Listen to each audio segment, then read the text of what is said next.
Invocando la protección de Dios, juráis ante esta corporación que representa al pueblo de Colombia cumplir fiel y legalmente con los deberes que el cargo de presidente de la República os impone de acuerdo con la Constitución y las leyes. Juro a Dios y prometo al pueblo cumplir fielmente la Constitución y las leyes de Colombia. Si así fuere, que Dios, esta corporación y el pueblo os lo premien, sino que Él y ellas os lo demanden.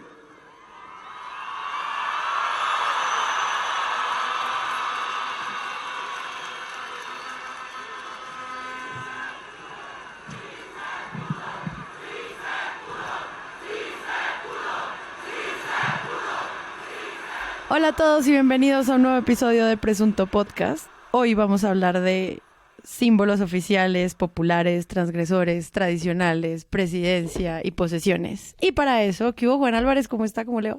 Hola, buenos días, buenas noches, buenas tardes. ¿Cómo están ustedes? Bien, bienvenido. Gracias, muy amables. ¿Ya tienen su casa de 1.000 millones de pesos? ¿Ya le pagó el foro a Pablo? Ahí voy.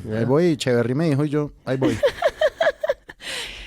Andrés Páramo, pensé que se le había olvidado este podcast. No, me hicieron tanta falta. ¿En 2 serio? episodios ya es demasiado para uno. Sí. Tú así como rara. Como nos dimos un tiempo de 2 semanas, Ajá, yo sí. creí que me habías olvidado. ¿Por qué te fuiste tanto? No pude. Ay, es que haciendo una obra de teatro. Sí, pero ya. Estabas ¿Ya? en cierre de estrella, ¿no? Estaba en cierre de estrella. Espectacular. En semana de Rockstar. Y María Paula Martínez. Hola. Yo no tengo la casa de 1.000 millones, pero hoy fui a comprar muchos implementos para fiestas, como para ¿Con poder... qué es? ¿Con qué es? Porque ¿Papitas? pues, Compré papitas, ¿Helado ponqués, compraste? helado, gaseosas, Eso todo sube, el eso va a azúcar subir. que pude. Cuidado, ¿no? Y además hay que Sparkies, guardarlos. bolis, todo Hay que eso. comprar el poro mayor y guardarlos para Claro, cuando llegue la tengo tributaria. una bodega llena para poder seguir celebrando los cumpleaños. Ok, yo el compré gobierno manjar progresista. blanco, que fue otro de los que va a sufrir. Manjar blanco. Chorizos. Todo. Se Salchichón. puede colgar, ¿no? Sí, que se cuelga. se Sí, cuelga. sí. Tengo un closet que ahora es una bodega fiestera. 5.000 para de las salchichón. fiestas de la mamertería que vienen de aquí para adelante, que no quiero que sean grabadas. Se nos van a acabar Nadie- los chistes para dentro de 8 días cuando hagamos reforma tributaria. ¿No se puede decir? No, pues ya. Pues uno nunca sabe qué pasa en este país, pero pues así vamos. Les recuerdo que Presunto Podcast tiene una página que es www.presuntopodcast.com. Si no lo encuentra la primera, escriba www.presuntopodcast.com, donde ustedes encuentran todos los episodios. Es el primer lugar en el que se publican. Entonces, si usted no lo ve en su plataforma de confianza, sí está allí en la página web. Y además está el acceso a nuestras comunidades. Los invito a que se vinculen a nuestro servidor de Discord, que tiene muchos canales de conversación sobre crítica de medios y que obviamente está prendido 24 horas con toda la comunidad conversando sobre medios de comunicación. Y también, si usted quiere ser mecenas de este proyecto, vaya a la página, ahí está el botón y las instrucciones para que nos apoye. Y como ya saben, abierta la Presunta tienda para que pues lleves el logo de Presunto en su corazón y en su prenda. Entonces nada, pásense para allá que está lindo. Comencemos. Cierra comillas. Los colombianos y las colombianas hemos sido muchas veces en nuestra historia enviados a la condena de lo imposible, a la falta de oportunidades, a los no rotundos. Quiero decirles a todos los colombianos y todas las colombianas que me están escuchando en esta Plaza de Bolívar, en los alrededores, en toda Colombia y en el exterior, que hoy empieza nuestra segunda oportunidad. Bueno, posesión de Gustavo Francisco Petro. Muchos medios desde antes estaban haciendo cubrimiento de lo que se filtraba, obviamente, desde la oficina de prensa de lo que iba a pasar, quiénes iban a venir, había mucho de quiénes son los invitados especiales, cuáles van a ser los puntos del protocolo, pero creo que fue incluso la silla vacía quien empezó a anunciar van a pasar cosas simbólicas de otro nivel, que luego creo que los regañaron por eso. ¿Ustedes cómo vivieron eso y luego cómo lo vieron desde los medios? Pues yo creo que lo que vino antes del domingo fue un cubrimiento sobre lo poco austero que iba a ser el evento. Entonces, unas noticias que no alcanzamos a tratar en el último presunto, pero que tenían que ver como con el costo de esa ceremonia popular, y en algunos medios pues esta línea en la que critican como la incoherencia, ¿no? Como el chiste malo de los Ferragamo en Petro, pero extendido a todo. Sí, que es como la izquierda siempre debe ir vestida de alpargatas. de alpargatas y a lo vivir pobre. debajo de un puente. Sí, a lo pobre. Entonces, ¿que por qué no iba a ser una ceremonia más económica, coherente con su discurso? Pero creo que se diluyó fácil. Al final sí, las posesiones cuestan un montón. Son eventos públicos para los que hay recursos, y la promesa de que iba a ser diferente, que iba a tener un componente cultural, que las personas, todas quienes quisiéramos, podíamos participar, y que sí representaba un cambio, pues porque normalmente se hacían a puerta cerrada, en Palacio, pues adentro de los jardines estos de la Casa de Nariño, y era algo realmente televisado. Pues era como estos eventos que se hacen solo para ser transmitidos. Incluso cerraban mucho el centro, o sea, un perímetro grande claro. del centro de Bogotá. Y se entendía por qué, pues porque fue en la segunda, fue en la reelección de Uribe que cayó un petardo. En la primera, es decir, unos rockets, se entendía por qué, que terminaron en el Bronx. Que luego se vio que habían participado militares. Y cayeron en el Bronx. Me acuerdo que fue una suerte de tragedia. Entonces esta era diferente por muchas razones, por la obvia, y es la llegada de un gobierno progresista, pero también pues en su discurso y lo que también había prometido por semanas, pues iba a ser una toma celebratoria carnavalesca, y yo creo que eso también desconchiflaba un poco a los medios, porque le quitaba solemnidad,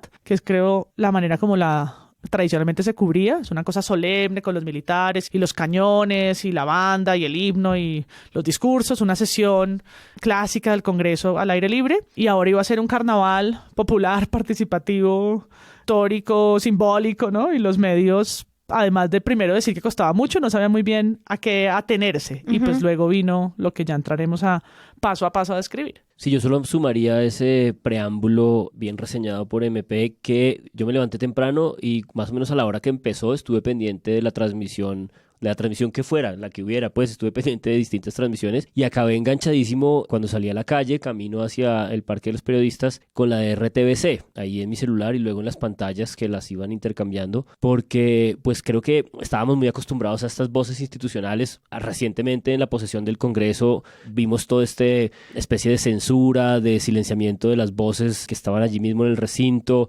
como de acartonamiento institucional. Y esta vez esa voz institucional, la de RTBC, estaba cambiando de transmisión de plaza en plaza, estaba dando los nombres de todas estas agrupaciones, estaba mostrando todo este carnaval, y así un poco entre esa transmisión que yo estaba viendo, escuchando, y entrar ahí al espacio público, la verdad es que fue una cosa muy, muy intensa y muy fuerte. Yo creo que la palabra que más vamos a utilizar en este episodio probablemente sea simbolismos o simbolismo, y creo que se queda muy corta como una cosa que creo que nos falta todavía imaginación y creatividad para capturar de qué fue lo que pasó este fin de semana en el centro de Bogotá, porque hasta el sol parecía estar comprometido. Que eso también fue parte del cubrimiento, el clima. Sí. El clima en contraste con el clima que hubo cuando fue elegido Iván Duque. Sí. Yo sí... Está en la nota del País de España. Estamos hablando del viento que movió el mechón indomable de Gustavo. Bueno, sí, parecía que solo había un lugar ahí en el... El invitado que no fue a la posesión, el gel. Sí. El mechón rebelde. El mechón rebelde. ¿Estamos acaso hablando del mechón rebelde que nadie cubrió? Del que nadie dijo nada. Twitter sí. Solo Twitter sí. Twitter nunca falla. No, yo ese día pues sí me levanté muy temprano a hacer un cubrimiento paralelo entre la Plaza de Bolívar y el centro de Bogotá. Cumplió, digamos, las expectativas de lo que Petro había dicho. Lo dijo incluso en el cierre de su campaña, que iba a ser como una gran fiesta popular en las plazas. Yo creo que parte de eso era esperable. Lo que yo viví, digamos, fue como ver periodistas cubriendo en las plazas. Yo, por ejemplo, vi a Antonio Morales en Telesur hablando como de la cantidad de gente que había. Sí, había mucha gente. Yo creo que además se respiraba como un ambiente festivo. Y yo pude entrevistar a un artista que me dijo a mí, usualmente en la vida yo salgo a este tipo de cosas con rabia, a protestar, a pedir cosas, a exigir. Hoy salgo simplemente a pasarla bien y a ser feliz. Ese era un ambiente generalizado y yo creo que propicio pues para la ocasión, auspiciado obviamente por el mismo Petro. O sea, él se encargó como de que eso fuera así. Y yo sobre todo vi muchos periodistas cubriendo a la gente y entrevistando a la gente. Y por el otro lado pues había como una comitiva de personas que podían entrar a la posesión misma en la plaza, lo más interno, y pues una comitiva de prensa en otro lugar. Frente a eso, yo me quiero quedar con algo que es lo que dice Juan Álvarez y creo que por ahí podemos arrancar ya con el cubrimiento en sí. Yo creo que había muchas cosas novedosas, demasiadas tal vez. Para los medios también fue, bueno, ¿cómo hacemos un recuento de esto? y un poco varios de los medios que nosotros consultamos para este episodio relataron un poco lo mismo, ¿no? Sí, y a mí me parece que se quedó corto un poquito el cubrimiento de eso carnavalesco cultural, porque me parece que sucedió antes de las 3 de la tarde, es decir, que les daba tiempo para haber estado un poco más pendientes y reseñarlo. Estuvo Aterciopelados, Fernando Montaño hizo un ballet espectacular, increíble. Vestido como de palomas, lleno de símbolos también, ahora que estamos como en Belandia se despachó con felicidad un poco Belandia. cosas. Yo vi un grupo de San Andrés espectacular que se llama como Coral de San Andrés, un grupo de Tierra Bomba, que pensé que eran de San Andrés Islas, resulta que son de Tierra Bomba, es como un grupo como vestidos de gospel, pero hacen ensambles fantásticos con piano. Y todo estaba lleno de una, ahí sí vamos a decir, narrativa de fiesta, pero también de diversidad y la representación. Traían niñas y niños que dieron unos discursos fantásticos, muy emotivo. Y yo lo estaba viendo en la vida real, entonces no podía estar pendiente del cubrimiento. Pero me sorprendió que al día siguiente no encontré casi nada de esa parte que verdad era previa. En ese momento Gustavo Petro y su familia y demás estaban, qué sé yo, arreglándose en el Palacio adentro de San Carlos sin ningún periodista, es decir, que no había nada que decir, además de cubrir la plaza llena. Y sí estaban pasando cosas culturales. Estaban carnaval de negros y blancos al lado de la Guardia Indígena. Estaban pasando cosas muy y me parece que lo cultural no debería pasar tan de agache en el cubrimiento yo creo mediático. Que nos deben aún una crónica. Creo que la gente vivió mejor y con más claridad lo que ocurrió que lo que acabó cubriéndose al día siguiente sobre ese primer momento de la fiesta popular. Claro, no, incluso con las posesiones espirituales previas que hizo Petro y Francia Márquez con las comunidades indígenas, pues obviamente hubo unas reseñas al respecto de qué fue y cómo se llevó a cabo. Algunos otros medios cubrieron esto, y estos medios, hablo de Semana, diciendo pues son actos de brujería según los sectores religiosos, que es como porque escoges esa frase para titular tu evento. Pero pues sí, como que todo esto que pasó antes parece que ya se olvidara al lunes. También esos Todo eventos previos fueron un poco crípticos porque esos fueron los 3 días que Petro se perdió, ¿no? Que no sabíamos dónde estaba. Martes y jueves, que dejó a los alcaldes plantados. Y que ni los de prensa de Petro nadie decían nada. No, es que fue 2 días a Ciudad Perdida. se llama Ciudad Perdida. Sí, obvio se llama así. Sí, pero casa perfectamente. Sí, pero sí, no lo sé. Después apareció la Macarena, que no es por ahí. Sí, no, estuvo, o sea, un viaje, digamos, sí. Estaba haciendo fotografías, ¿no? Con este señor, con su fotógrafo, ¿no? Y con su Photoshop, sí. Todo esto previo, ¿Cómo así? ¿Es una foto de verdad? Pensaba que era un montaje. ¿Estamos acaso hablando de la ficha de Canto? Alguien en Twitter dijo, ¿Eso no era un almanaque de alguien en Millonarios? Twitter dijo, qué foto tan bella, se fueron a producirla, la retocaron tanto que acabó apareciendo de mentiras. ¿Es acaso el Photoshop? Pero ese es el fotógrafo de Soho, ¿me contaron ustedes? Sí, Fue. ¿Existe, Fue. ¿Existe Soho? ¿Cómo se llama? ¿Cómo se llama? ¿Acaso todavía está abierta esa ¿Cómo se revista? llama el señor fotógrafo? Mauricio Vélez.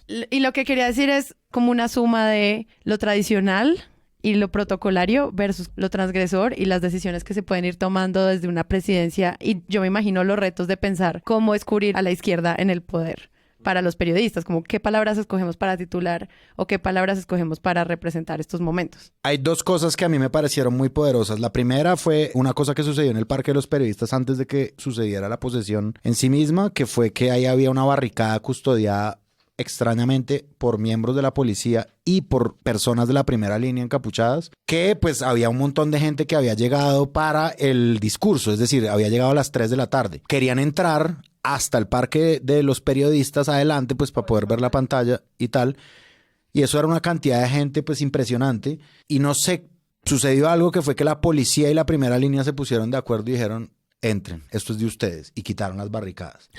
Eso fue un momento como increíble. Tarde sobre la hora de la tarde, sí. Sobre la hora ya de los discursos. Y otra cosa que sucedió, y es una imagen que yo vi en El Espectador, que me parece también muy simbólica de lo que representa ese momento, porque de verdad quien estuvo allí sabe que había mucha alegría colectiva y mucha esperanza sobre todo, y pues la esperanza es una cosa muy frágil. Y ahí pues en El Espectador salió una foto de una persona como trepada en un poste con un cartel que dice "no nos fallen". Ese me pareció también un momento elocuente como de la otra parte, de lo que no es lo protocolario del evento, que también está lleno de cosas. Sí, y parece que el man se ubicó como en una farola arriba alto y lo vieron. O sea, parece que Petro al Alcocer lo vieron porque hay una imagen en la que muestran que lo saludan. O sea, es que es muy interesante, en serio, ver entrar a la gente a la plaza. Desde el cubrimiento, o sea, ver que eso se llena de personas y que hay públicos y que hay banderas y que hay arengas y que hay gritos y que hay... Claro, y porque las últimas plazas llenas con tantas personas son plazas de la indignación, son plazas de la protesta social. Que las echan. De la además, a la gente. confrontación. De la confrontación. Son imágenes que nos acordamos de ellas, pero que luego de 2 horas lo que hay es un desmadre con gas, agua, tanques, mierdero. Cuando hay tanta gente en la Plaza de Bolívar durante tantas horas, porque sí es cierto, empezaron a llenarla a las 8 o 9 de la mañana, siempre hay una orden de sacarlas en algún punto. Aquí duraron casi 11 o 10 horas y armonía. O Exacto. relativa armonía. Entonces y había drones y cámaras por todo lado cubriendo a estas familias, ¿no? No se podían entrar supuestamente niños, pero... Había niños. Pero había niños en los hombros y un ambiente festivo, eso ya era un cambio para el cubrimiento. Pero además no son tantas horas de lo mediático, porque empezó a las 3 de la tarde, lo puro y duro, empieza a las 3 como un reloj, ¿no? O sea, 3 y ¡tum! ¿No? Transmisión, sale del Palacio San Carlos Petro a las 3:01 y el cubrimiento se acaba a las 5:30. Sí. 5:30, o sea, son 2 horas y media. Pero esas 2 horas y media llenaron la radio, los espacios de podcast, las portadas de los periódicos, las columnas de opinión de lunes, martes, hoy que estamos grabando. O sea, alrededor de lo que pasó, y hubo 1 hora de piano, o yo no sé, 40 minutos. Media hora. Media hora Yo de alcancé a piano. ir de un punto a otro. Sí. Yo dije, aprovechemos el concierto de piano y cambiamos la locación. Entonces, además tiene un bache en la mitad, un receso, pero está cargado de un montón de mensajes que han dado para programas como el de Semana TV, que duró hoy 1 hora, más de 1 hora, Claro. hablando solo sobre la espada de Bolívar. Más, no sé, entremos en detalle. Sí. El reporte coronel, los huevos revueltos, etcétera, etcétera. Quería simplemente este es el preámbulo más largo antes de escuchar a Rey Barreras, no puede ser. Pues la gente gritando lo de Semana. Siento que sí hubo un cubrimiento gigantesco al respecto, desde periodistas que alzaron su voz en redes sociales de, bueno, ¿qué está pasando? Porque la gente está pidiendo no más Semana. Como vieron eso, y pues creo que no lo vamos a resolver hoy, pero creo que sí es un debate para presunto, sobre todo porque nosotros no la pasamos gritando no más Semana. Entonces, Sí. no sé, o sea, me alguien nos parece... hizo un meme, ¿no? Yo lo vi y dije, Somos un meme. o sea, esto me causa muchas preguntas interesantes sobre libertad de prensa y demás. Pero al revés, que no sé si nosotros decimos implícitamente no más Semana. No. Muchas veces cuando ponemos en el Twitter algo sobre Semana, hay personas que contestan, pero ¿cómo es que ustedes siguen leyendo eso? O lo pongo cuando lo pongo incluso en mi cuenta personal, que es como una cosa de, ay, pero a ver, es súper predecible, lo que hay que hacer es súper cancelarlos. Y es como, no, al revés. Son relevantes, tienen un lugar. Yo puedo no estar en acuerdo en cómo lo hacen, pero no puedo negar que hacen eco en una parte de la población, les representan, son importantes mediáticamente, son la única revista impresa. Son gigantes en Son internet. gigantes de muchas maneras.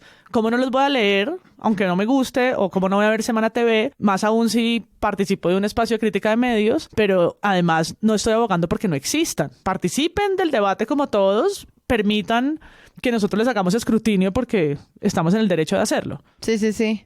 Pues nosotros todo el tiempo estamos pidiendo más y mejores medios, nunca menos. Exacto. O sea, Medios. no perseguimos, no vamos a aplaudir porque cierren Semana. Sí, es complicado. Supongo que, como bien lo enmarcó Sara, habrá otro momento para discutirlo. Yo lo que pensaba es que me recuerda mucho, yo como futbolero iba mucho a la tribuna y siempre está este estigma de que en el fútbol, cuando hay un evento relativamente agresivo, es noticia gigantesca. Pero nunca es noticia el hecho de que fin de semana tras fin de semana se reúnen en los estadios millones de personas en todo el mundo y el 99% de las veces no ocurre nada. Es decir, y ese milagro del encuentro intenso futbolístico en las tribunas, nadie nunca lo cubre en esos términos. Lo que se cubre es el pequeño exabrupto de agresión. Y creo que fue un poco lo que ocurrió. Es decir, hubo una fiesta popular gigantesca. Hay un medio de comunicación que está especializado en defender unos intereses banqueros y eso puede producir como esta contestación pública que además ocurre en un escenario gritándoles cosas y en una especie de intimidación física. Pero esa es una negociación que creo que estaba interesada en esta posesión y es un poco la presencia del pueblo, ¿no? Y la enunciación del pueblo. Hay un discurso del que probablemente no vamos a hablar, que es el segundo que Petro da dentro del Palacio de Nariño. No sé si ustedes lo vieron o no, pero lo da a sus ministros cuando están en la posesión rápida de los ministros. Y uno de los puntos que Petro toca es, ustedes vieron a esa gente allá afuera gritar todo lo que querían cuando querían. Es muy difícil construir confianza entre la institucionalidad y esa gente que grita y el pueblo. No desaprovechemos la oportunidad. No me sobra decir que lo vieron en la Plaza de Bolívar, lo vieron el 19 de junio, lo sienten, que es muy importante eso, lo sienten en la atmósfera social de Colombia. Nosotros no podemos fallar.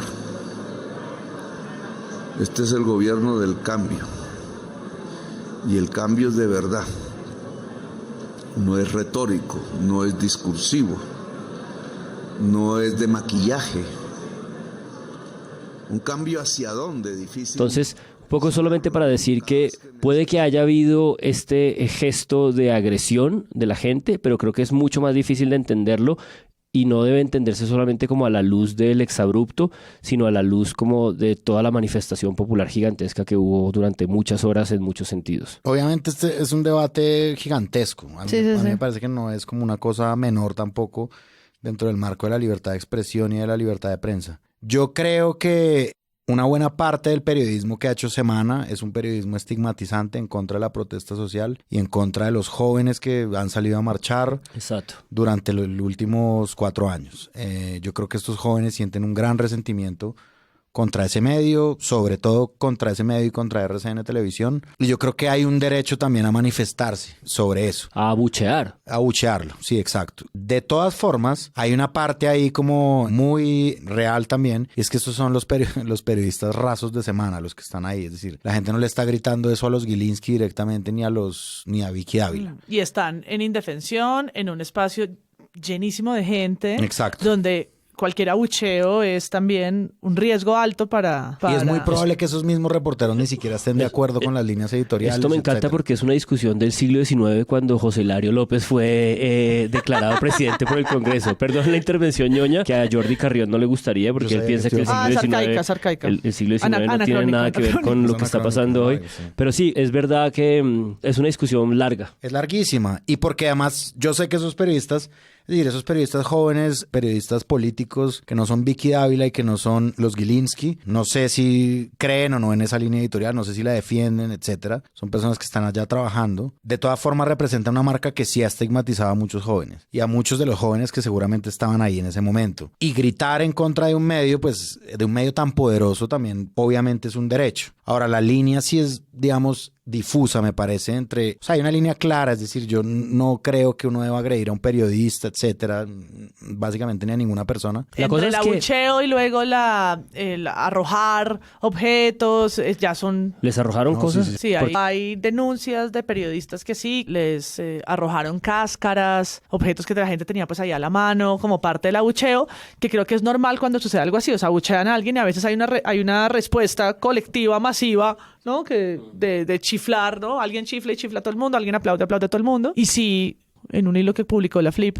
están como varios de los sucesos que denunciaron periodistas ahí a la fundación. Y abre el debate de, bueno, cómo esto daña el ambiente, obviamente daña el ambiente para el ejercicio de cubrimiento de esos periodistas en particular, que no lo sufrieron otros de otros medios, que también había pasado en los actos públicos de campaña, de la primera vuelta, sucedió en Medellín también, en el cubrimiento creo que de Federico Gutiérrez. Entonces, como esto, y pues... Creo que la pregunta detrás es cuál va a ser la relación de la prensa con el gobierno de Petro, sobre todo de la prensa que desde antes de la posesión ya estaba jugando un papel de oposición directa contra el gobierno. Hay una cosa más que yo quiero decir de este tema y es como yo sí soy un creyente, digamos que ese tipo de discursos como que hay que, lo que decía María Paula, evaluarlos y hacerles un escrutinio, ¿no? Es decir, como para eso está, por ejemplo, este espacio de crítica de medios, verlos y sacarlos y refutarlos, que es lo que básicamente hacemos siempre, pero al mismo tiempo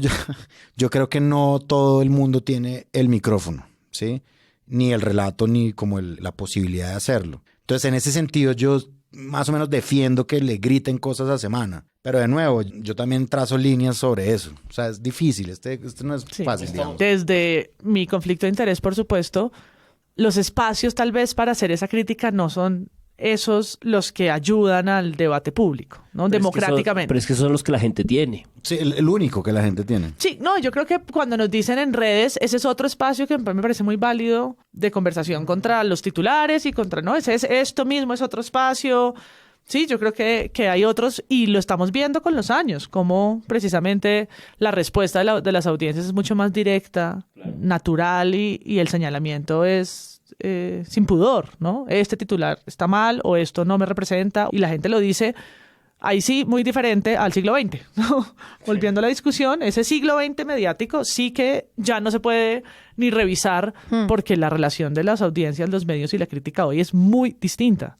Empezamos con un podcast y estamos haciendo otro. Pero había que mencionarlo, no se puede dejar pasar. Pasó esta semana, sí. Bueno, comienza la posesión. Frente al discurso de Roy Barreras se habla muchísimo en los medios de comunicación sobre el enfoque que él le da a las víctimas como el centro de las frases que él usa y pues luego empiezan a pasar muchísimas otras cosas que empieza a darse uno cuenta que esto no es una posesión como tradicional de la derecha de las que ya estábamos acostumbrados y que siento que van a empezar a dejar otras marcas en el cubrimiento. Entonces arranca con Roy, pero sigue con banda presidencial, con discurso de Petro, con posesión de la vicepresidenta y pues con obviamente el símbolo del día que creo que estuvo más cubierta que Petro, la espada de Bolívar. ¿Cómo vieron ustedes toda esa melcocha? Porque fue una tras otra. Es que vamos una tras otra. Sí, llenos de significado. Lo que no había pasado. ¿Quién se acuerda de algo de la posesión de Duque? Me acuerdo de Macías. Fin. Pero pues uno como con vergüenza, uno se daba como... No, porque fue agresivo, fue agresor, fue un discurso agresor. Todo, ¿no? Como exacto, fue agresivo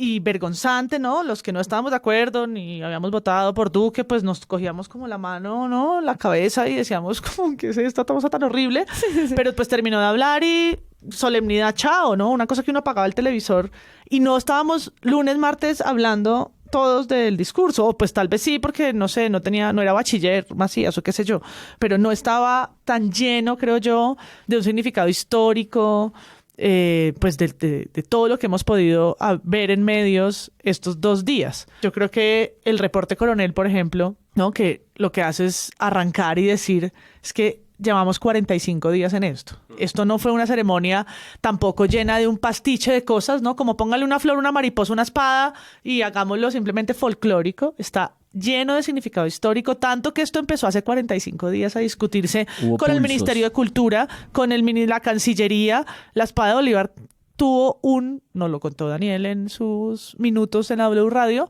hasta un seguro de 2 millones de pesos para poder andar por 200 metros. 200 metros.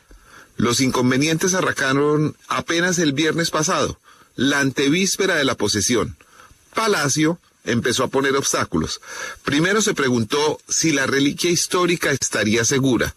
Y desde luego lo estaba, porque el 7 de agosto no habría un lugar más custodiado en Colombia, con agentes encubiertos, francotiradores, escuadras de fuerzas especiales. Entonces, Palacio, y ustedes ya saben qué quiere decir Palacio, recordó que la espada está en custodia y comodato del Departamento Administrativo de la Presidencia, pero por ser patrimonio histórico está a cargo del Ministerio de Cultura. Esa entidad debía responder por la integridad de la reliquia con un seguro contra todo riesgo. Como en la práctica es imposible determinar el valor de la pieza, determinaron que valía 1.000 millones, como por decir algo.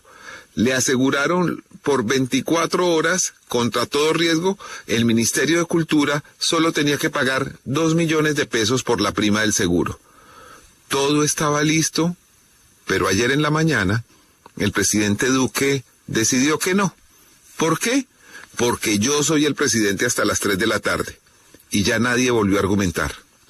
Como la posesión presidencial se cumple... No es anacrónico, no es que le estemos como otorgando un significado que no es, ¿no? Como sobreestimando, estamos aquí como sobrevalorando y tratando en los medios de meterle como caña al cuento. No, lo tenía, tanto así que era como una pelea entre 2 presidentes, un tipo militar entre 2 mandos durante 10 minutos, como, ¿pero ya se posesionó? ¿O quién es mi jefe? Entonces, como no vamos a estar hablando de eso, Y no hemos entrado a contar ni siquiera, o sea, estamos todavía en lo estético casi, porque es como, no solamente la historia pues del M19 que no empezó hace 45 días, sino en el año 70. Esa dimensión estética me interesa mucho, pero también está el problema discursivo, ¿no? Es decir, al final de cuentas lo que se está cubriendo, lo que la gente en los medios está procurando estar pendiente es lo que se dijo, ¿no? Porque se supone que el peso de lo que viene en términos de poder está en lo que se dijo. Siento que, por supuesto, en estos casos, a diferencia de hace 4 años, el peso del discurso presidencial es avasallador y por lo general suele borrar al presidente del Senado que hace esta sesión del Congreso de la República que oficia la posesión. Pero creo que el discurso de Roy lo vi relativamente poco cubierto en medios y sin embargo creo que es un discurso para prestarle cuidado. En la BBC, en la nota, le dan un espacio relativamente parecido al de Petro. Creo que es un discurso pues que en contraste con el de Macías sí dice muchísimo. Y en términos de cubrimiento, una de las cosas que me parece importante empezar a resaltar es que en el A Fondo de María Jimena Duzán, donde invitan al editor de La Silla Vacía, a Daniel Pacheco, en ese episodio de A Fondo en el que María Jimena básicamente los invita a empezar a elaborar en términos discursivos de lo que se dijo a partir del decálogo. ¿Con quién? Con Lara. Gracias por la oportunidad. Gracias por el intento de oportunidad. Casi lo logró. Lo hizo mejor que la vez pasada. Punto para voy Jay. mejorando. Sí. Quiero que todos se imaginen la escena en la que Juan Álvarez mira con miedo a Andrés Páramo como y hace una pausa. No, porque no me lo estaba esperando. Como Pizarro no me estaba esperando la oportunidad de canto. 4-5 se sacó. Sí, bueno. ¿Y entonces qué hizo Rodrigo Lara? Entonces están en este A Fondo, Lara y Pacheco, y María Jimena los invita a seguir un poco el orden del decálogo, ¿no? Estos 10 compromisos. Y esto está atado, por supuesto, con el discurso de Roy. Y Petro habla de la paz. Y Daniel Pacheco decide decir 3 cosas que me parecen, la verdad, un poco desatinadas, por decirlo menos, y sobre todo como muy pobres en términos analíticos. Yo además de que no era un tema que dividiera a los candidatos, creo que es un tema que no le interesa a la mayoría de la ciudadanía. A mí me parece un error empezar por acá. Creo que es como devolverse a la agenda del siglo XX, de hecho el mismo acuerdo con las FARC permitía superar. Hay un grupo influyente de personas que les interesa la paz, ¿cierto? Pero yo creo que a la mayoría de la gente el tema del acuerdo, de la negociación con los grupos o no le importa porque vive en las grandes ciudades o ya está mamada. Pero los líderes sociales que estaban ahí en esa plaza, que venían de todas las partes de Colombia, que 2-3 días de camino, de carro, de bus. Y ese es el Petro Excel. No, la paz. A ellos sí les interesa. A ellos sí les interesa. Claro. Entonces yo creo que... Primero, esta idea de que la paz no dividía a los candidatos. Bueno, el problema es que después de semejante pulso y semejante batalla de 4 años, cuando el gobierno anterior, que justamente La Silla Vacía trató de hacer pasar por un cándido centrista, resultó invertir todo el primer año de gobierno en hacer estas objeciones a la JEP y tratar de desarticular todo el acuerdo de paz a partir de estas minucias tramposas. Luego Pacheco quiere decir que esto es un tema que no le interesa a la gente, a la mayoría de la gente. Y si oímos las arengas en la Plaza de Bolívar, pues parecería que es la perspectiva. Y luego todavía decir en su oferta de análisis que este es un error y que es un retroceso a la agenda del siglo XX cuando tenemos no sé cuántas cantidades de grupos armados que ya no podemos ni reconocer, una guerrilla todavía armada, y cuando en la propia campaña la discusión que quebró todo el balance de lo que el petrismo venía haciendo como con facilidad cómoda hacia la victoria, lo único que los pudo haber desequilibrado fue el asunto de la paz, del perdón social, de la paz total, de cómo se negociaba con estas bandas.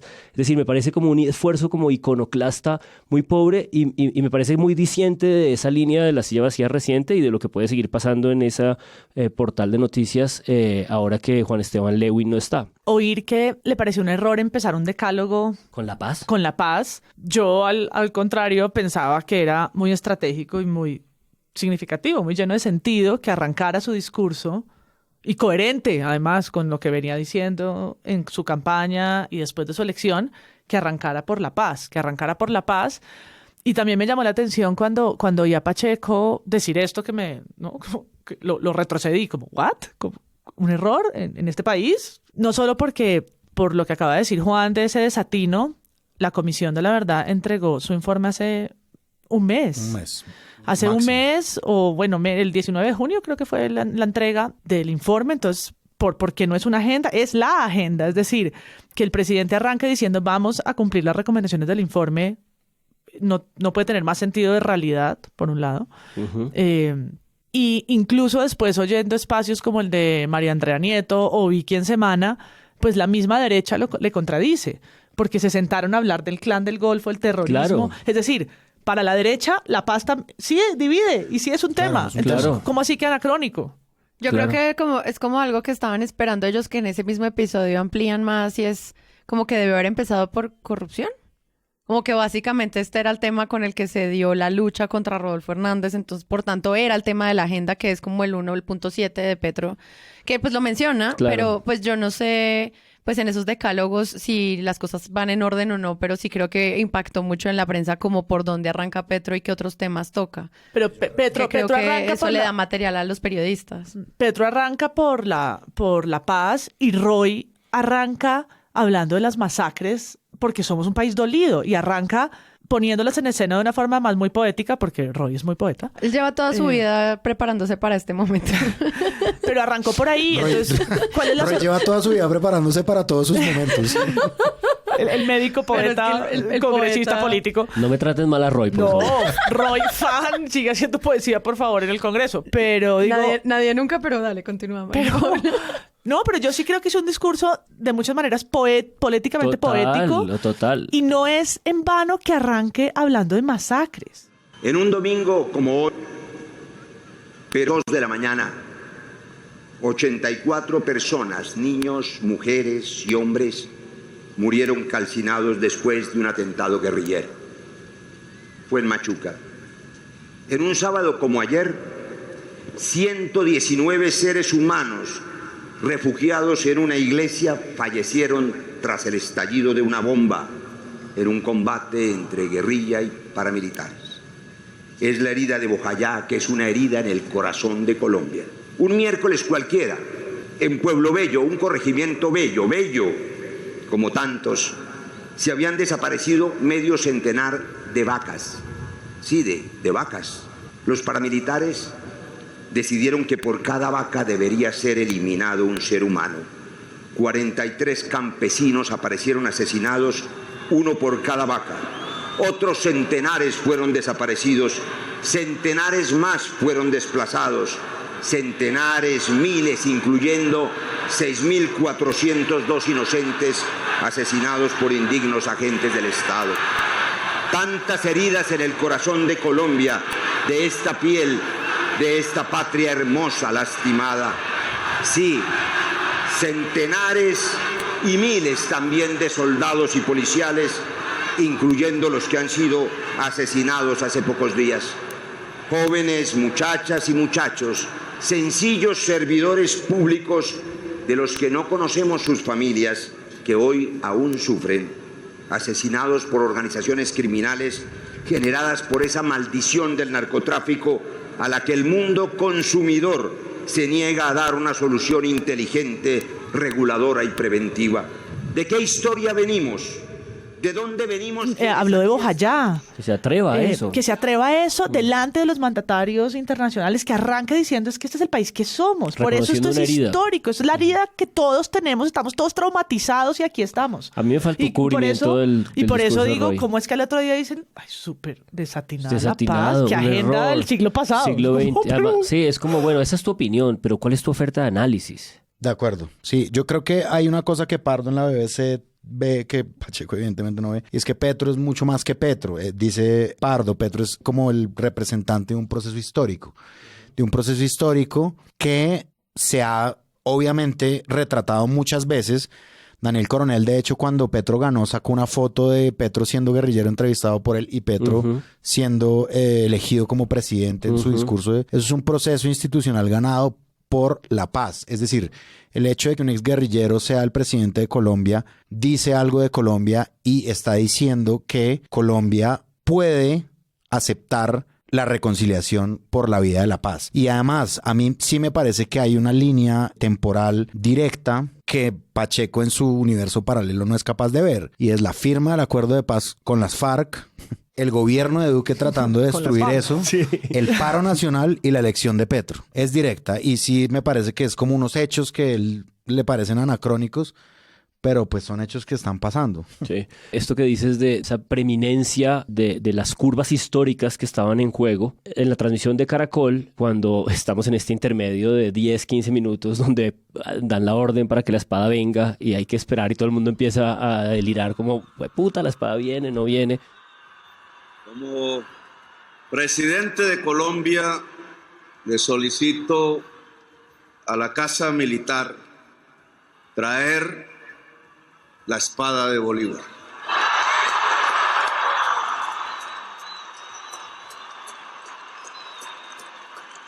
Una orden del mandato popular y de este mandatario. Señores de la Casa Militar, traigan la espada de Bolívar ante el pueblo, ante el Congreso, ante el Estado. La espada de Bolívar. Me la traen. Y Teresita Gómez empieza a tocar, ¿no? O sea, es que de verdad es una escena que yo creo que no hemos sabido todavía digerir. Juan Carlos Flores estaba de analista en Caracol Televisión. Y pasan los minutos y en cierto momento los presentadores empiezan como a ponerse nerviosos, a fastidiarse. Y en algún punto sugieren esta idea de, ¿pero qué es esto? ¿No? O sea, ¿qué es esto? Es una rabieta del uno, del otro. O sea, ya reconocimos que uno hizo la rabieta en no dejarla venir. Ahora está con la rabieta de dar la orden que estamos esperando. O sea, en ese momento en ese vacío en el que no se sabía qué hacer, Juan Carlos Flores de una los detuvo y dijo, no, un momento, es que evidentemente la presencia de esa espada que estaba planeada, como bien lo dijiste al principio de todo este asunto, y nos cuenta Daniel Coronel en ese reporte con mucho detenimiento, Juan Carlos Flores dice, un momento, porque es que la presencia de esa espada para Petro, por supuesto que significa un cierre material, un cierre con una presencia material del propio triunfo del proceso de paz del M-19 y de la Constitución del 91, ¿no? O sea, no hay nada más contemporáneo para la democracia colombiana, porque esa es la demostración al ELN de que están equivocados.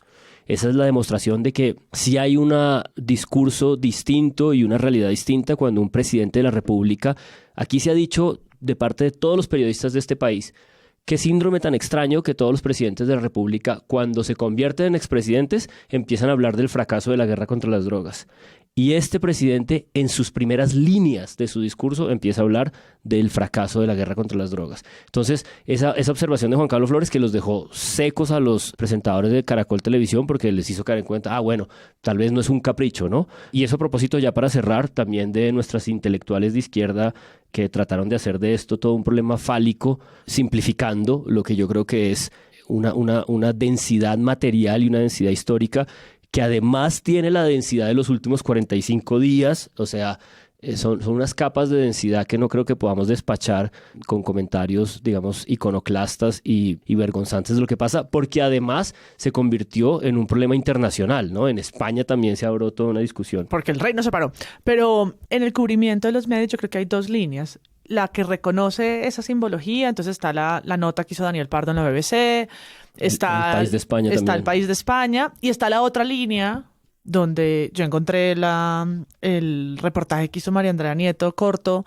sobre esto mismo, y tal vez el afondo de María Jimena, o pues el afondo en la voz de Pacheco, y es entender esa simbología distinto. Es decir, por un lado puede ser la representación de la paz y de la democracia, y sobre eso se construyeron columnas de opinión y reportajes, y la otra es la apología a la guerra. Es decir, lo que dice María Andrea Nieto empieza su video diciendo que esto es un gobierno de la extrema izquierda, su vaina eso, que es un gobierno de la extrema izquierda, y dice, vamos a preguntarle a Enrique Gómez.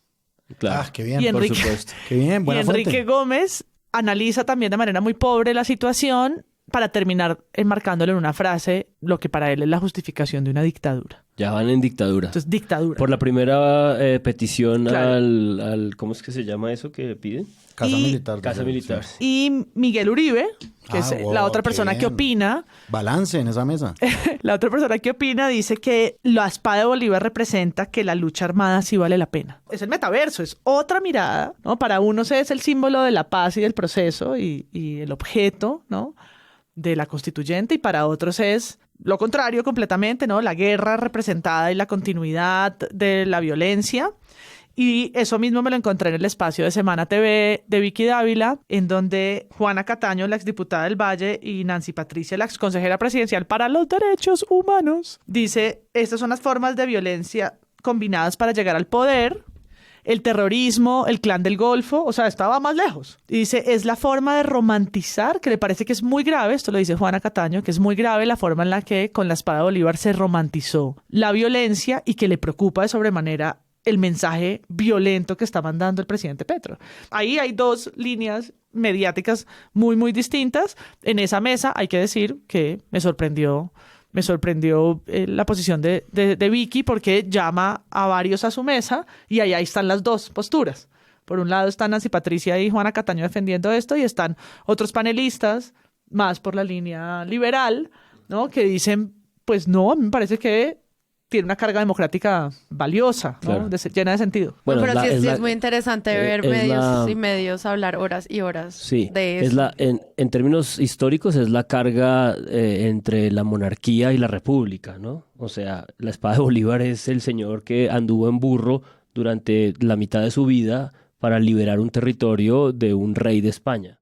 Aparte, digamos, de esas narrativas que se han construido alrededor del simbolismo que hay en la espada de Bolívar, me parece también muy interesante la historia misma reciente de la espada de Bolívar. ¿Pero quieres hacer una serie de Netflix, y reciente, dices, por reciente te refieres a los últimos 50 años. Exacto. Sí. Lo que se le escapa a Jorge Carrión en su tuit. Sí, por supuesto. ¿Qué dice Jorge Carrión en el tuit? Que ya lo han dicho como 10 veces. Jorge Carrión. Hay que leerlo.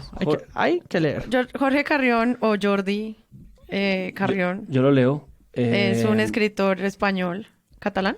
Catalán, analista, catalán. Sí, profesor de la Universidad de Barcelona. Él lo que dice es que, cito, nacida en el siglo XVI, la monarquía borbónica es un símbolo caduco que debería haber desaparecido. Del siglo XIX, la espada de Simón Bolívar es un símbolo también anacrónico. No deberían los estados encontrar símbolos de nuestra época que engendren ilusión, progreso y futuro. Es como que si nuestra época no tuviera nada que ver con la colonia, ni con el siglo XIX, ni con los últimos 50 años. O sea, es como pues esta pobreza como de bachillerato, de etapas, ¿no? De épocas, ¿no? Ajá. De épocas clausuradas. Sí. Y yo creo que Cambio hace en un video una línea de tiempo muy buena sobre la historia reciente de la espada de Bolívar. Obviamente esa es la razón por la cual Gustavo Petro, cuando la espada llega, dice... Esta es una nueva historia de la espada de Bolívar. Por eso Daniel Coronel también dice una historia más de la espada de Bolívar. El hecho que es como que llegue tarde, se le suma una más.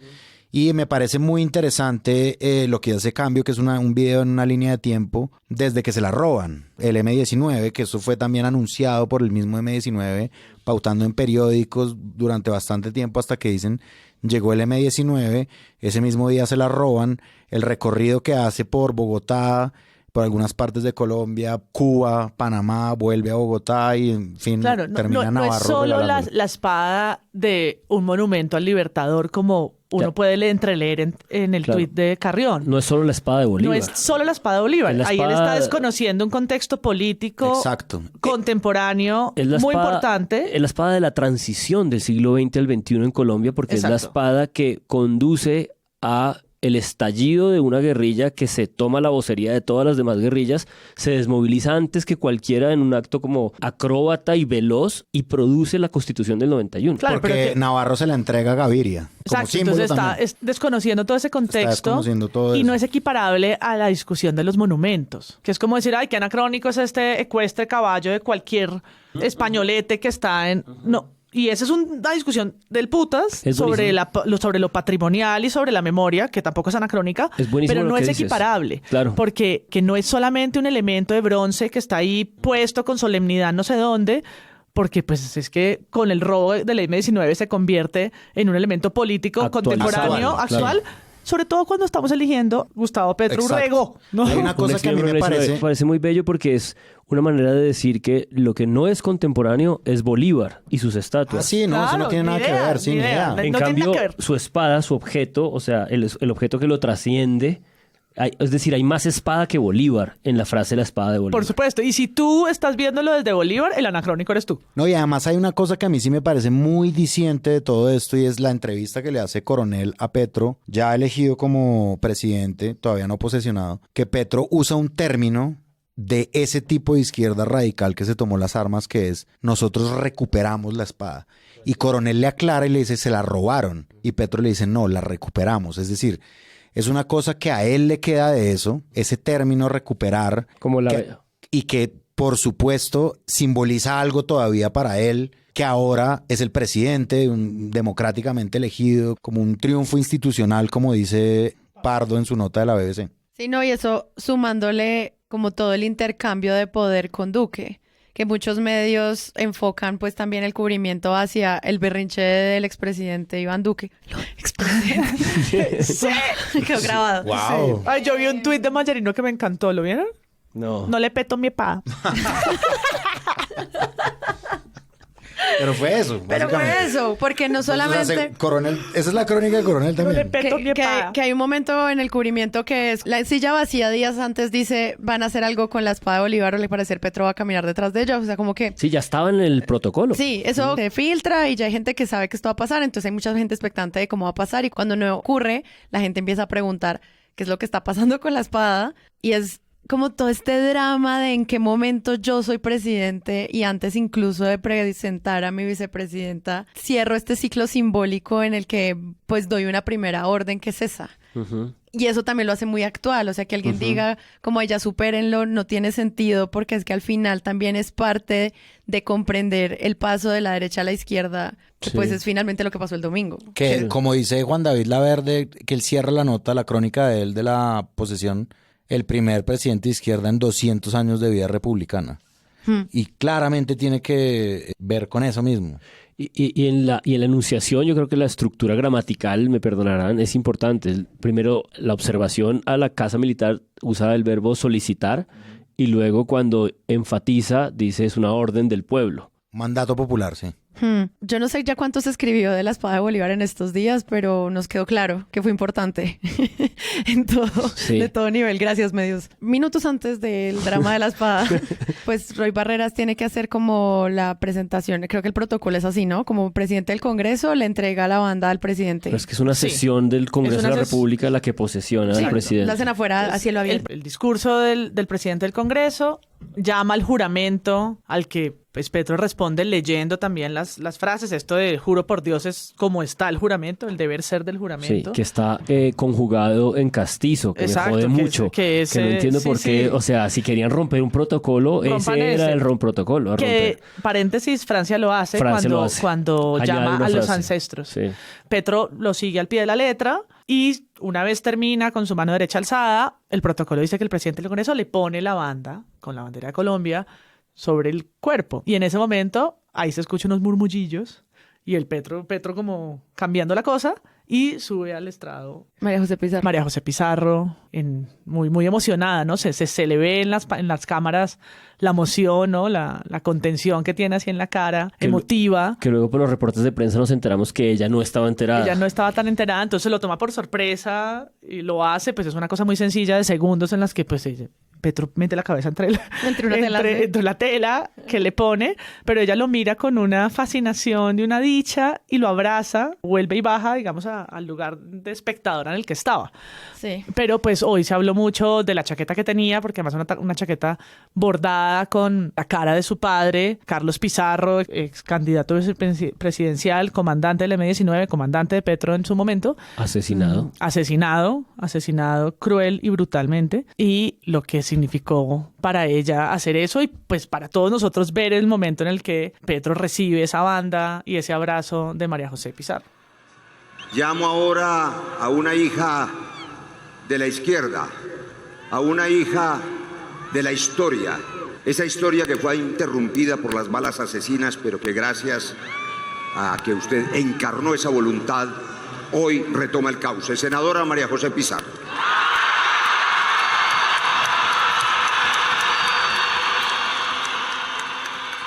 Yo apuntaría a todo esto que estamos reconstruyendo y observando, y es que al día siguiente, en hora 20, ayer lunes, en la noche, cuando hacen esta mesa de análisis de esto que estamos conversando, la melcocha de todo lo que pasó y que nos cuesta tanto trabajo digerir o distinguir, en la pauta publicitaria de ese episodio dicen que van a estar presentes Brigitte Baptiste, Juan Esteban Lewin, Gabriel, se me escapa el apellido, pero es uno de estos del Centro Democrático, Miguel Uribe. Solo están estos 4, pero a último momento en el panel de hora 20 aparece María José Pizarro también. Y yo siento que en parte es por el peso gravitacional de lo ocurrido y del impacto, digamos, en esas 12 horas, 10 horas de lo ocurrido. Y me pareció muy jodido, que yo todavía no sabía muy bien cómo asimilar, que en los saludos, a la primera que saludan es a María José, porque la primera pregunta que Diana Calderón le tiene es sobre...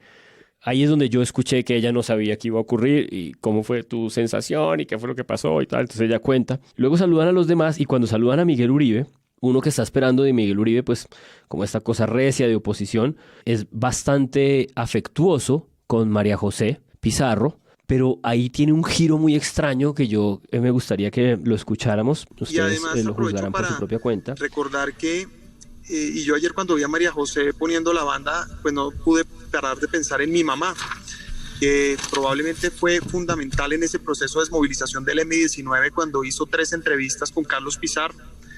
Y en esas conversaciones Carlos Pizarro le cogió la caña y dijo, arranquemos, hagamos este proceso de desmovilización, y apareció pues evidentemente Rafael Pardo y todo el gobierno de Barco, y paradójicamente el expresidente que pidieron como garante para ese proceso de desmovilización fue a mi abuelo Julio César Turbay. Entonces, si bien evidentemente tenemos unas diferencias en la manera en la que vemos el país, sin duda compartimos la misma historia. Y ayer cuando decían que era hija de la violencia, pues María José, no solamente me alegró verte independientemente de cualquier postura política, sino además porque pues tu papá y mi mamá fueron asesinados no solamente en la misma época, en buena parte por razones similares, pues guardando las proporciones, y eran creyentes de efectivamente la paz. Pero menciono eso para decir... Y no sé muy bien cómo escuchar y cómo leer eso que ustedes acaban de escuchar, y es esta especie de protagonismo del yo de su familia Uribe Turbay, ¿no? Porque si acaban de darse cuenta, pues él un poco lo que dice es que su madre pues también hace parte de esas víctimas asesinadas, pero también su abuelo fue quien garantizó esas primeras negociaciones que hicieron posible que el padre de María José se desmovilizara. Es decir, como tratando de construir una intimidad desde el yo con ella y con la historia de Colombia, que me hace un poco pensar que fue tanto el peso gravitacional de lo ocurrido que incluso esta derecha que va a ser la oposición necesita plegarse a esta nueva realidad de hechos que se están constituyendo. Pues como esos espacios de empatía de la violencia que al final todos los colombianos han presenciado de una manera u otra. Exacto, es como yo también soy hijo de una periodista que fue asesinada, pero también empieza un poco a elaborar, ustedes lo acaban de oír, pues esta idea como de que son las entrevistas de la mamá las que hicieron que Pizarro creciera. Pero es buena la cita porque es pura intimidad entre Miguel Uribe y María José Pizarro. Mucho de lo que se hace del cubrimiento de ella, además como este momento tan empático que ocurre y que obviamente es sorpresivo y antiprotocolario, pues tiene que ver con el trabajo de Diego Guarnizo, Marcela Leal y los Tejidos Chacana, que pues hacen un trabajo de tejido en el que pues se ve claramente el rostro del padre de María José Pizarro, y eso también es fuente fundamental del cubrimiento de los medios. O sea, no es solo el hecho, sino el uso pues de estas prendas, no solamente en ellas, sino también en las hijas de Gustavo Petro y en Verónica Alcocer, que también, o sea, como que hay una representación desde la estética, incluso en la ropa, que en algún momento hubo una muy corta sobre la ropa de Tutina cuando salió a votar y tenía un jean que decía fake news, como que eso también fueron titulares como relevantes al respecto. En este caso uno pone el nombre Sofía Petro en Google Noticias y salen cientos de noticias y de cubrimiento tratando de analizar qué significan las prendas que ellos llevan puestas. Y hace poco interesante. en el primer día del Congreso también lo hubo, porque muchas de las personas elegidas fueron con pañoletas de verdes o moradas o pines o no, como unos mensajes políticos en la ropa, porque pues ese es un statement, el cuerpo también es político y la forma en la que uno utiliza una prenda u otra pues lo es. Y ayer pues también estuvo ahí súper presente la chaqueta de María José, frase de justicia social que estaba también en la suerte de chaqueta que tenía Sofía Petro, además de los cosido voy a decirse, no, el tejido, Cosido es un poquito también igual, ¿no?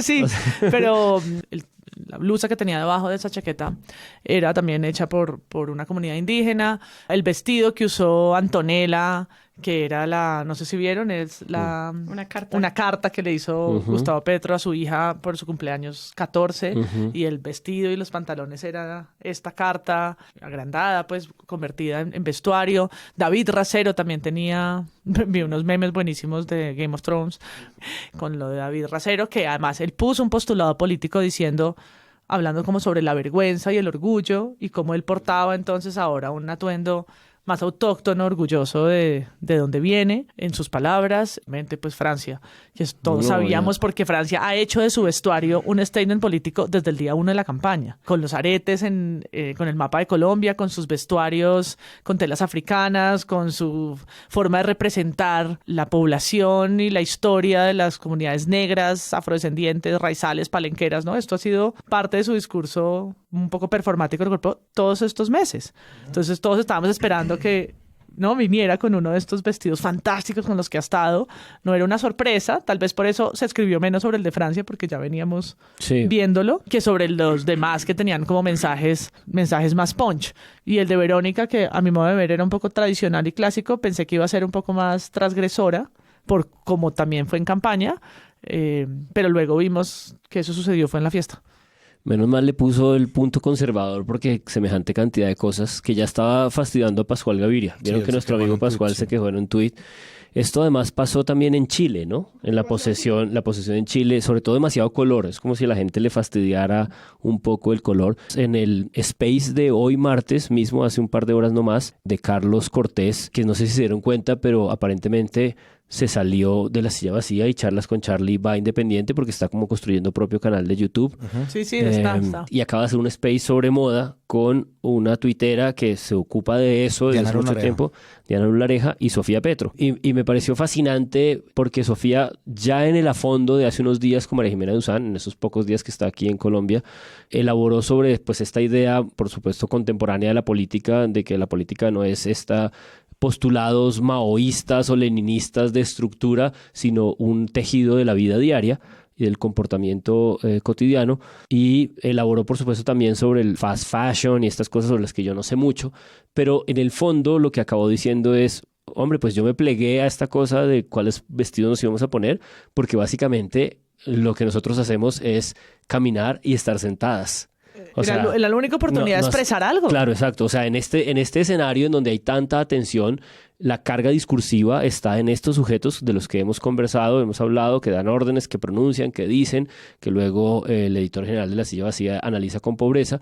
Y estas señoras necesitan tener también una oportunidad que no tienen de poder decir algo más. Francia Márquez, en esa pequeña oportunidad de poder decir, interviene el código verbal y mete dos frases de ancestro, dos frases definitivas, palabras, perdón. Pero me parece muy inteligente esta mirada, pues como tan constitutiva y clara de la realidad, y es, nosotros estamos sentadas y caminamos, pero hay tanta atención que es como imposible no decidir qué haces con esa atención, ¿no? La ropa es el lienzo, un poco lo dice Sofía en el space. Es el lienzo para expresarnos, porque no tenemos otro micrófono, no hay micrófono, no es un momento para interpelar, lo sabrán. Por ahora, lo sabrán. Sí. Esto es un lugar protocolario lleno de cámaras donde van a revisar, pues, ¿dónde más, no? ¿Dónde más que en lo que nos ponemos? Y yo creo que es el mismo análisis que hizo María José Pizarro, ¿no? Ella no iba a intervenir en una sesión del Congreso con un protocolo, pero puede expresarse a través de la espalda de su chaqueta, con contundencia. Sí, es que hasta la Virgen Milagrosa en el pin de Verónica Alcocer,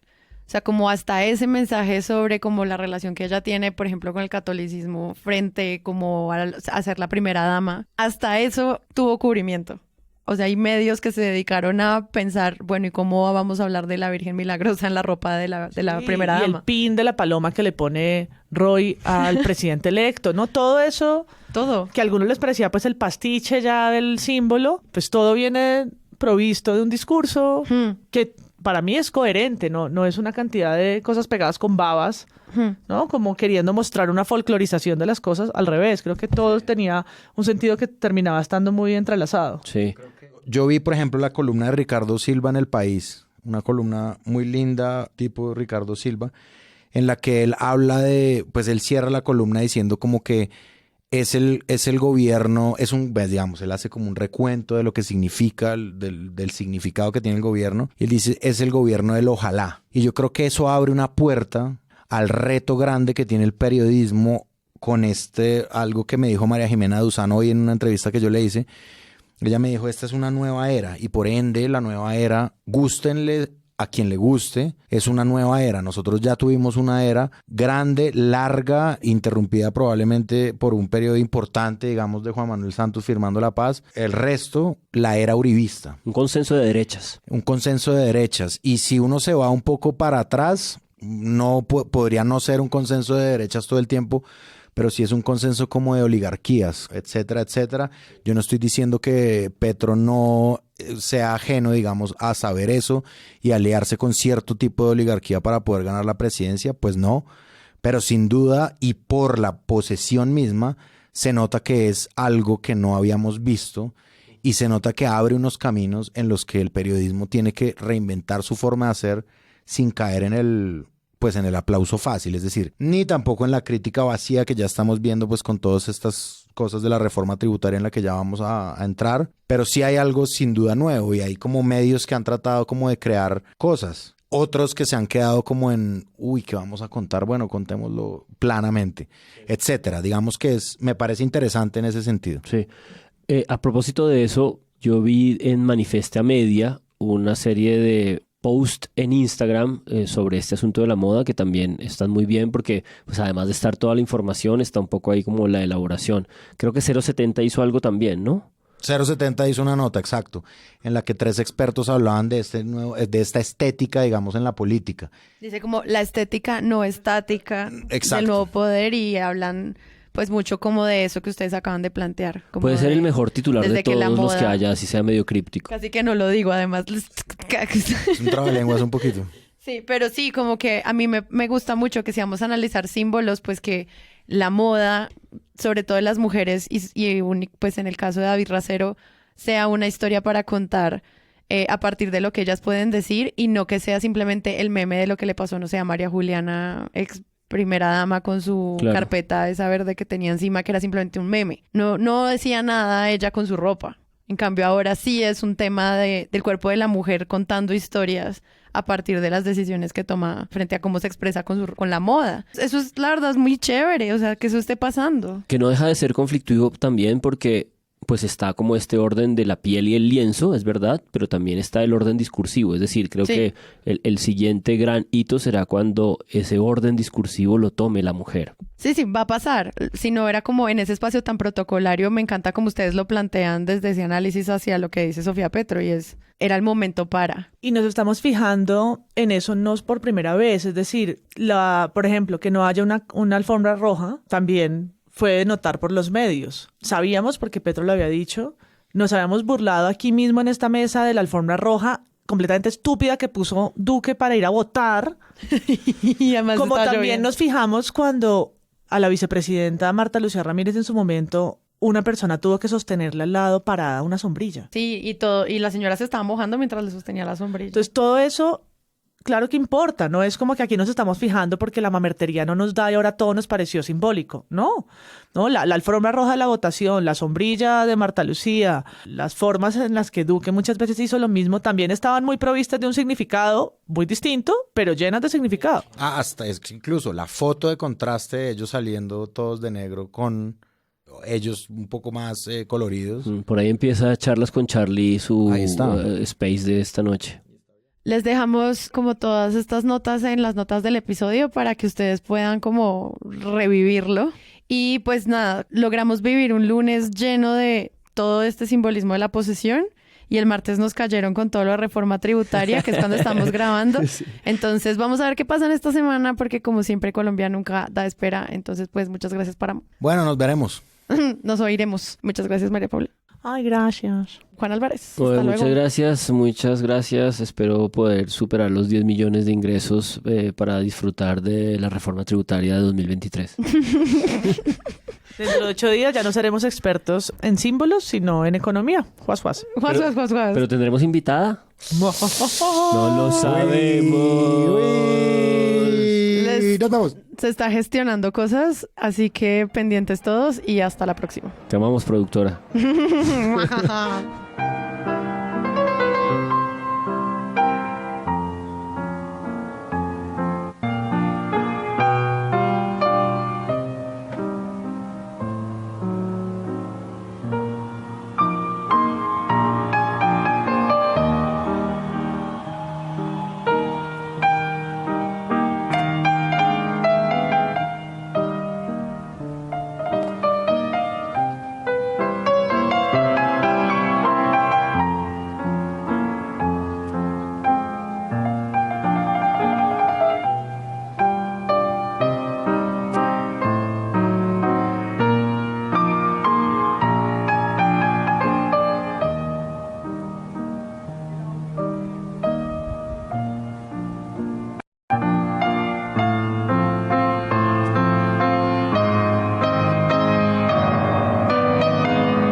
en este